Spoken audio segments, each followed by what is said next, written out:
Welcome to a new video of the Parts channel. Well, I'm going to make a short video answering a question that you have left me. Can dirt in a variable geometry turbo cause excess pressure in the turbo?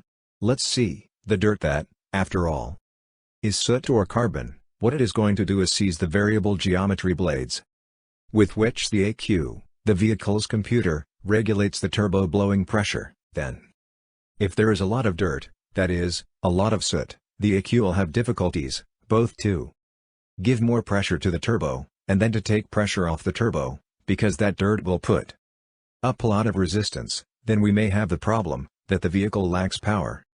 But also that once we have reached maximum power, the ECU has difficulties to release that excess pressure, which it needs to release at that moment.